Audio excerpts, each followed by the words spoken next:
हमारी investment philosophy क्या है? हमारी इन्वेस्टमेंट फ़िलोसॉफ़ी में हम इस बात को बिलीव करते हैं कि एक इन्वेस्टर लंबे समय में ही पैसा बनाता है, न कि शॉर्ट टर्म में या रातों रात कोई अमीर नहीं बन सकता। और इसलिए हम वैसी स्कीम्स को सेलेक्ट करने में हेल्प करते हैं जो लंबे समय में वेल्थ क्रिएट करती हैं। हम इस बात पे बिलीव नहीं करते कि बार बार स्कीम्स को बदला जाए, बार बार स्कीम्स को चर्न किया जाए। ये बात अलग है कि अगर इकोनॉमिक कंडीशंस चेंज हो गई हैं, मार्केट के वैल्यूएशंस चेंज हो गए हैं, तो वैल्यूएशंस को देखते हुए, कंपैरेटिव वैल्यूएशंस को देखते हुए हम large cap, mid cap, small cap में चेंज करने के पक्ष में हैं। हम वेल्थ क्रिएट करने के लिए बहुत ज़्यादा रिस्क लेने के पक्ष में नहीं होते हैं।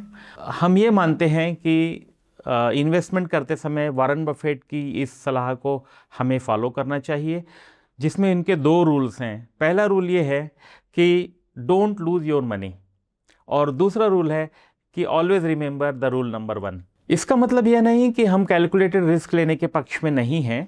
आपने सुना होगा कि mutual fund is subject to market risk.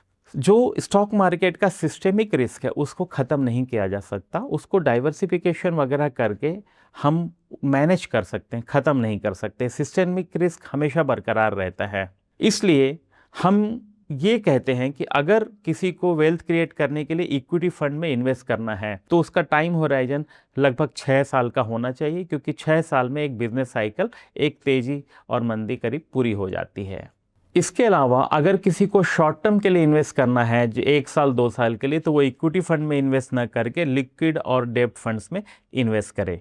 Not only that, investment करते समय हमेशा अपनी रिस्क प्रोफाइल के हिसाब से ही इन्वेस्ट करें। अगर आप कंजर्वेटिव इन्वेस्टर हैं तो स्कीम्स का सिलेक्शन कंजर्वेटिव होना चाहिए। If you are aggressive investor then only आपका इन्वेस्टमेंट अग्रेसिव होना चाहिए। अदरवाइज़ हमने ये देखा है कि दूसरों को देख करके या गूगल पे सर्च करके एक कंजर्वेटिव या मॉडरेट इन्वेस्टर भी एग्रेसिव स्कीम्स में इन्वेस्ट करता है और हाथ जला बैठता है, और बाद में म्यूचुअल फंड कंपनीज़ को दोष देते हैं कि यार ये म्यूचुअल फंड ख़राब है।